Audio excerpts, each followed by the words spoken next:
Israel is a terrorist state. By the time you watch this, Israel would have killed over 1,000 children. 1,000 children erased from this earth. Where are the front pages? Where is the outrage? Where is the empathy? 1,000 children. They've done nothing wrong. Their only crime was to be born in a concentration camp controlled by an apartheid regime. 50 whole families have been removed from the Gazan civil registry. 50 whole bloodlines removed from the earth forever by a brutal power which is committing endless war crimes, targeting targeting residential towers, targeting mosques, targeting hospitals. Palestinians have lived with Israeli terror for 75 years. It didn't just start with the Hamas attacks. For decades, Palestinians in the West Bank have been used to being taken in the middle of the night in Israeli raids and put in prison without any due process. When I was in Palestine, I was working on a story about how the Israelis use their captive Palestinian population to test out their newfangled weaponry. Israel is one of the world leaders in weapons and surveillance technology, and a large part of that is because they have a captive Palestinian population to test out their weaponry on. They call it the lab. What kind of country uses an ethnically cleansed, imprisoned population to test out weaponry? Imagine if 2 million Jewish people, 1 million Jewish kids were held in a prison camp and were being bombed repeatedly by the Muslim country next door and having their water, fuel and electricity taken away. Things would look rather different, but they shouldn't, because we're all human beings at the end of the day. It's hard to think of what could happen in Gaza that would be worse. We're talking about a concentration camp. 2 million people packed into a small area. No water's going in, no fuel, no electricity. It's hell. And all the time having bombs raining down from them by the apartheid regime next door. And they don't know where to even put their kids. Palestinian parents were having to put their kids in 2 different locations just in case there was a bomb fell on one of those buildings, they'd only lose one of their kids. Think about making those kind of decisions as a parent. Orphan children who've walked barefoot to A&E, sitting in A&E, their parents have been wiped out. Who's going to look after them? Palestinian children are writing their own names on their palms now, so that if they're killed by the Israelis in the rain of bombs, people will know who they are. Nowhere is safe. Can you imagine being a parent in a place where you can't protect your children?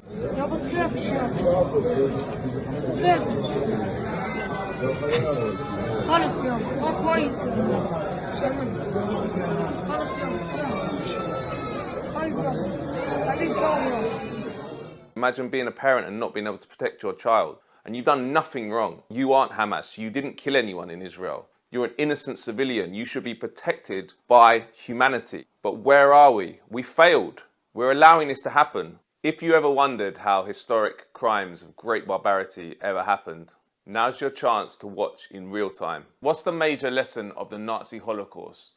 That you can never dehumanize any target population.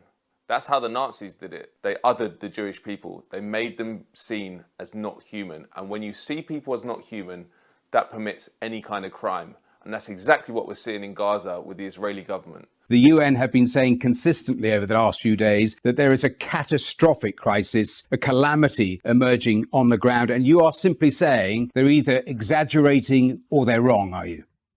Yes, I am. What's the view on the humanitarian crisis in Gaza this morning? There is no humanitarian crisis because there isn't. There is no. That can only be true if you don't see Palestinians as human beings. Every single settler colonial society has to dehumanize the people that they displace and the people they massacre to live with themselves. You cannot look in the mirror knowing you've stolen people's land and put them in cages if you don't think that they're inferior, if you don't think that they're not quite human. Otherwise, you're looking in the mirror and you're seeing a monster. I remember being in Tel Aviv on my way to Palestine one time and watching people sunbathing on the beach. And I was just thinking, how can you do that when you know 20 miles down the road, there's a prison camp of 2 million people who have been booted off their land, many of them refugees and the descendants of refugees, from an ethnic cleansing program which had created the state that you're now lying in. Gaza is a prison camp for refugees and their descendants. The West Bank is a prison for the Palestinians that live there. Yet any Jewish person, including myself, who has no connection to that land, can go back and live in Israel whenever they want. Yet none of those Palestinians, many of them who still have the keys to the homes that were taken from them in 1948, can never go back. But yet any person from America, Britain, Australia, wherever it is, who can prove that they're Jewish can go and live in that country. That's the fundamentally unjust principle on which Israel is born. Any country founded on the ethnic cleansing of its native inhabitants owes a duty to those natives. Not only has Israel done nothing for those refugees since 1948, it's spent this last 75 years taking more of their land, more of their water, more of their resources. There is no chance of a Palestinian state now. The Israelis killed it. The two-state solution is a joke. It always has been a joke because the Israelis have been building what they call facts on the ground. They've been taking land while giving lip service to peace negotiations. The Palestinians on the ground know this. The Israelis know this. And the Western governments which purport to support the two-state solution know this as well. This is being made in Washington, it's being made in London, it's being made in Paris, it's being made in Berlin. Think about a schoolyard bully. If a schoolyard bully beats up kids and is being told by the teachers, by the parents that that's the right thing to do and there's no problem with it, they'll carry on doing it. What needs to happen is we need to withdraw that support. We are the sponsors of the apartheid regime in Tel Aviv. We are the sponsors of the bombing of schools and hospitals. We are the sponsors of withdrawing electricity and water from 1 million children. The Israelis could not commit these crimes, these atrocities, without our support. It's a small country. Its population is the size of London. Its GDP is smaller than Sweden. It needs us. It needs us backing them to the hill. It needs the diplomatic support, the intelligence, the military support to be able to do what it's doing. So as responsible citizens, we should be doing everything we can to break the support that our governments give to Israel. The Palestinians in Gaza and in the West Bank will get shot for raising a finger of protest or dissent against the apartheid regime which oppresses them. We don't have that problem here. We have a freedom that we need to use to support our brothers and sisters in Palestine. If we're not using it, we're not being moral citizens. Palestinians are an unpeople. They've been silenced completely. They have no voice. So we need to be their voice and be brave and take on the media lies we get fed. Because this is a conflict about a colonizer and the colonized. And the colonizer is going into its final stage. What we're seeing is a genocide unfold in real term. There's no doubt about it. The Israeli government has basically stated their intention to wipe out Palestine and Gaza.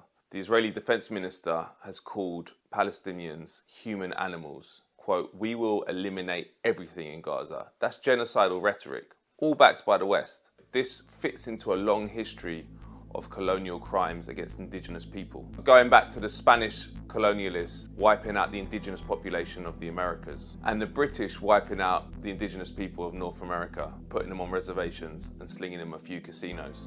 In 100 years, people will talk about what we're seeing in Gaza in the same way. We are living through a historic time.